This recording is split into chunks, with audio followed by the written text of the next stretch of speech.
அதிவிரைவாக ஓடிக்கொண்டிருக்கும் காலத்தின் போக்கில் கணவன் மனைவி இருவரும் வேலைக்கு போக வேண்டிய சூழ்நிலை பெரும்பாலான குடும்பங்களில் நீடிக்கிறது. பண்டிகை சமயத்தில் பலகாரங்கள் செய்யக்கூட நேரமின்றி ஓடிக்கொண்டிருப்பவர்கள் யாரை நாடுகிறார்கள் என்பதை இப்போது பார்க்கலாம். தீபாவளிக்கு ஒரு வாரத்திற்கு முன்பே பலகாரங்களை செய்யத் தொடங்கிய காலம் மெல்ல மறைந்து வருகிறது. ஆனால் இப்போதும் வீட்டில் செய்வது போன்ற பக்குவத்தில் பலகாரங்கள் இருக்க வேண்டும், சுத்தம் சுகாதாரமாக இருக்க வேண்டும், விலையும் கையடக்கமாக இருக்க வேண்டும் என்று விரும்புகிறார்கள் பலர். இவர்களுக்காக சுய உதவிக்குழுக்கள் கை கொடுக்கின்றன. இதன் காரணமாக தீபாவளி போன்ற பண்டிகை சமயங்களில் இன்பவல்லியின் சுய உதவிக்குழுக்கள் போன்ற பல சுய உதவிக்குழுக்களுக்கு ஆர்டர்கள் குவிந்து வருகின்றன. இந்த காலத்தில் உள்ளவங்களுக்கு ஜென்ரேஷனுக்கு செய்ய தெரியலை. இன்னொன்று டைம் ரொம்ப பற்றாக்குறையாக இருக்குது. அது ஒரு காரணம். அதனால் அவங்க அதை செய்கிறதில்ல. நான் எந்த இடத்துல நல்லா ஆனால் குவாலிட்டியாக கிடைக்குதோ அதை அவங்க விரும்பி வாங்குகிறாங்க. ஏன்னா இது என்னுடைய அனுபவத்திலேருந்து நான் சொல்கிறேன். விலையெல்லாம் அவங்க பார்க்குறதில்ல, தரத்தை தான் பார்க்குறாங்க. அனுபவம் வாய்ந்த பெண்களால் திறம்பட தயாரிக்கப்படும் இனிப்பு கார வகைகள் வாடிக்கையாளர்களால் பெரிதும் விரும்பப்படுவதாக இவர்கள் கூறுகிறார்கள். அது மட்டுமன்றி சுய உதவி தொழிலாளர்களுக்கும் இதன் மூலம் வேலை வாய்ப்பு அதிகரிக்கிறது. வெளியில் வேலைக்கு வர்றதும் ஒரு இன்ட்ரெஸ்டாகவும் இருக்குது. நமக்கு ஒரு வருமானமும் நல்ல மாதிரியாக இருக்குது. வீட்டு குடும்பங்களுக்கும் ஒரு போதுமான அளவு இருக்குது. குறித்த நேரத்தில் கிடைத்து விடுகிறது, நல்ல தரத்தில் குறைவான விலையில் கிடைத்து விடுகிறது என்பதால் இது போன்ற சுய உதவி குழுக்களிடம் ஏராளமானோர் தீபாவளி ஆர்டர்களை அளித்து வருகின்றனர். புதிய தலைமுறைக்காக திருச்சியிலிருந்து ஹனிகுமார். தீபாவளி கொண்டாட்டத்திற்கு இன்னும் 2 நாட்களே இருக்கும் நிலையில் புத்தாடைகள், இனிப்புகள், நகைகள் வாங்க கடைகளில் மக்கள் கூட்டம் அலைமோதுகிறது. இதுகுறித்து தமிழகத்தின் பல்வேறு பகுதிகளில் இருந்தும் தகவல்களை தரவிருக்கின்றனர் நம் செய்தியாளர்கள். முதலில் தமிழகத்தின் அனைத்து தரப்பு மக்களையும் நாம் சந்திக்க முடிகிற சென்னை தியாகராய நகரில் இருக்கும் நம் செய்தியாளர் சரண்யாவிடம் கேட்கலாம். சரண்யா, தியாகராய நகரில் கடைகளில் மக்கள் கூட்டம் எந்த அளவுக்கு இருக்கு? வெங்கட், நீங்கள் கூறியது போல் தீபாவளி பிறக்கிறதுக்கு இன்னும் சரியாக 2 நாட்களே இருக்கும் நிலையில் சென்னையின் வர்த்தக தலைநகரமான இங்க டி நகரில் ஒரு முக்கிய கடையின் வாசல்ல நான் இருக்கேன்.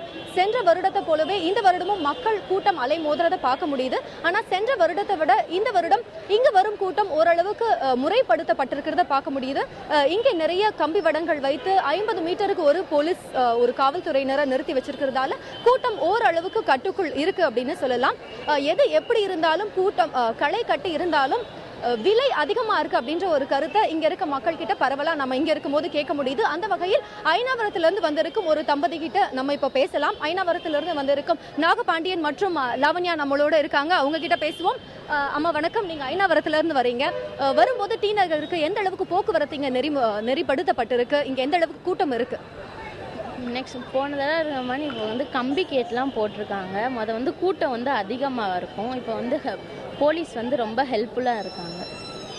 சென்ற வருடமும் இந்த வருடமும் டிசைன்ஸ் எந்த அளவுக்கு இருக்கு? உங்களுக்கு பிடித்த நீங்கள் விரும்பி வந்த துணிமணிகள் இங்கே கிடைச்சிருக்கா? விலை எப்படி இருக்கு? எங்களுக்கு கிடைச்சிருக்குங்க. இப்போ விலை பரவாயில்லாம தான் இருக்கு. போன தடவையோட இந்த தடவை பரவாயில்லாம தான் இருக்கு. இல்லத்தரசியோட பேச்சை கேட்டோம். அடுத்ததாக இல்லத்தரசர்கள் எப்படி நினைக்கிறாங்க? விலை கட்டுக்குள் வருதா? அவங்க போட்ட பட்ஜெட்டுள்ள வருதா அப்படின்றத கேட்கலாம். சார், நீங்க சொல்லுங்க. நீங்க ஒரு பட்ஜெட்ல வந்திருப்பீங்க, தீபாவளிக்கு இவ்வளவுதான் செலவு பண்ணணும்னு. நீங்க நினைச்ச பட்ஜெட்குள்ள இந்த தீபாவளி ஷாப்பிங் முடிஞ்சிருக்கா? கண்டிப்பா இல்லை. ஏன் அப்படின்னா தீபாவளினா ஒரு சந்தோஷமா இருந்தாலுமே பெருக்க விலைவாசி, காய்கறி, பெட்ரோலு இது நினைச்சாலே பயமா இருக்கு. அவங்களுக்கு தெரியாது, அதெல்லாம் லேடிஸுங்களுக்கு தெரியாது. பட்ஜெட் போகிற எங்களுக்கு தான் தெரியும். அதனால் கண்டிப்பாக விலைவாசி ஒரு அதிகமாக இருக்குது. வெங்கட், நீங்க கேட்டது போல இல்லத்தரசிகள் மற்றும் இல்லத்தரசர்களுக்கு என்னதான் இந்த முறை இன்ஃப்ளேஷனால பாதிக்கப்பட்டிருந்தாலும் தீபாவளி என்னவோ அதையும் தாண்டி இனிப்பாக தான் நடந்துட்டு இருக்கு. வெங்கட், நிச்சயமா சரண்யா, தொடர்ந்து பேசலாம். தற்போது கோவையில் புத்தாடை விற்பனை குறித்து நமது செய்தியாளர் சுஜாதாவிடம் கேட்கலாம். சுஜாதா, தீபாவளினாலே முதல் விஷயம் கவனத்துக்கு வர்றது ஆடைகள் தான். தற்போது என்ன மாதிரியான ஆடைகள் இந்த தீபாவளிக்கு அறிமுகப்படுத்தப்பட்டிருக்கு? கண்டிப்பா திவ்யா, தீபாவளிக்கு இன்னும் 2 நாட்களே உள்ள நிலையில கோவையில இப்போ ஆயத்த ஆடைகளின் விற்பனை அதிகமாகவே காணப்படுது. இப்ப பாத்தீங்கன்னா பெண்களுக்கு வந்துட்டு புது ரக ஆடைகள் வந்துட்டு அறிமுகப்படுத்தியிருக்காங்க. என்னென்ன மாதிரினா 2 செக்ஷனா இது பண்ணிக்கலாம். அதாவது சுடிதார் வகையில அப்படின்னு பார்த்தோம்னா, அதாவது அனார்கலி டிசைன்ஸ்ல இப்போ நீங்க பாக்குறதே தெரியும். அனார்கலி டிசைன்ஸ்ல வந்துட்டு ஃபுல் அண்ட் ஃபுல் நெட் மாடல்ல கொண்டு வந்திருக்காங்க. அதே மாதிரி சோனம், அனோக்கி, ரியா, இந்த அனோக்கி வந்துட்டு ஸ்பெஷலா எதுக்கு அப்படின்னு கேட்டிங்கன்னா, கல்லூரி அதாவது காலேஜ் ஸ்டூடெண்ட்ஸ் வந்துட்டு மோஸ்ட்லி யூஸ் பண்ணுறது என்னன்னா ஜீன்ஸ் அண்ட் டாப்ஸ், அதாவது குர்தாஸ்ன்னு சொல்லுவாங்க. குர்தாஸ்லேயே என்னென்ன மாதிரி குர்தாஸ்னா full and full designers kurtas இருக்குது. அதே மாதிரி பார்த்தீங்கன்னா எம்ப்ராய்டரி குர்தாஸும் இருக்குது. அதே மாதிரி சாரீஸ் வகையில் எடுத்துட்டோம் அப்படின்னா, சாரீஸில் வந்துட்டு பழைய காலத்தில் வந்துட்டு பட்டு புடவைகளில் வந்துட்டு அதிக வெயிட் காணப்படுச்சு. ஆனால் இப்போ வந்துட்டு ஃபுல் அண்ட் ஃபுல் வந்துட்டு வெயிட்லெஸ் புடவையாக கொண்டு வந்திருக்காங்க திவ்யா. நன்றி சுஜாதா. தொடர்ந்து திருச்சியில் நகை விற்பனை எப்படி இருக்கிறது என்பது குறித்து அக்ஷயாவிடம் கேட்கலாம். அக்ஷயா, தீபாவளியை முன்னிட்டு புது வகையான நகைகள் என்னென்ன வந்திருக்கின்றன? மக்கள் எந்த அளவுக்கு ஆர்வத்தோடு இருக்கிறாங்க நகைகள் வாங்க? நிச்சயமா வெங்கட், இப்போ தீபாவளிக்கு 3 நாட்களே இருக்கிற நிலையில திருச்சி மற்றும் அதனை சுற்றுவட்டார மாவட்டங்கள்ல இருந்து மக்கள் கூட்டம் NSB ரோட் கடைவீதியில குமிஞ்சிட்டு இருக்காங்க. நம்ம இப்ப நின்றுட்டு இருக்கிறது ஒரு நகை கடையில. இதுக்கு அருகே ஒரு ஜவுளி கடையும் இருக்கு. ஆனா துணி கடையில இருக்கிற அளவு கூட்டம் நகை கடையில இல்ல அப்படிங்கறதான் இன்றைய நிலையா இருக்கு. தீபாவளிக்காக நிறைய ஆஃபர்ஸும் நகை கடை வியாபாரிகள் கொடுத்திருக்காங்க. ஒரு எக்ஸாம்பிளுக்கு 50,000 ரூபாய்க்கு நீங்க நகை வாங்குனீங்கன்னா ஒரு வெள்ளி குத்து விளக்கு இலவசம், இது போன்ற சலுகைகள் கொடுத்தும் கூட மக்களோட கூட்டம் வருகை கம்மியாவே இருக்கு. இதுக்கு காரணம் அப்படின்னா நகையோட விலைதான் காரணம் அப்படிங்கிறாங்க. மேலும் இப்ப கஸ்டமர்ஸோட வருகை குறைஞ்சிருக்கிறதுனால நகை வியாபாரிகள் அவங்களோட டார்கெட்டை எட்ட முடியுமா அப்படிங்கிற சந்தேகத்திலயும் இருக்காங்க வெங்கட். நிச்சயமா அக்ஷயா, நகைகளுடைய அதாவது தங்கத்துடைய விலை உயர்வு காரணமா நகைகள் வாங்க சற்று குறைந்த அளவு தான் மக்கள் ஆர்வம் காட்டுறதா சொல்லியிருக்கிறீங்க. தொடர்ந்து பேசலாம்.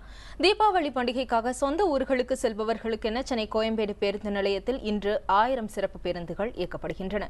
இது குறித்த கூடுதல் விவரங்களை கோயம்பேட்டில் இருக்கும் நமது செய்தியாளர் கார்த்திகேயனிடம் பேசலாம்.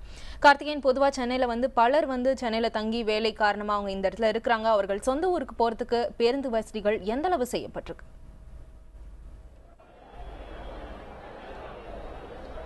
தீபாவளி சிறப்பு பண்டிகையை முன்னிட்டு தமிழகம் முழுவதும் 8350 பேருந்துகள் இயக்கப்படும் என தமிழக முதலமைச்சர் ஜெயலலிதா அறிவித்திருந்தார். இதுல கோயம்பேட்டிலிருந்து 400-300 பேருந்துகளும் மற்ற இடங்களிலிருந்து 450 பேருந்துகளும் இயக்கப்படும் அப்படிங்கிற கணக்குப்படி மொத்தம் 8350 பேருந்துகள் இயக்கப்படும்.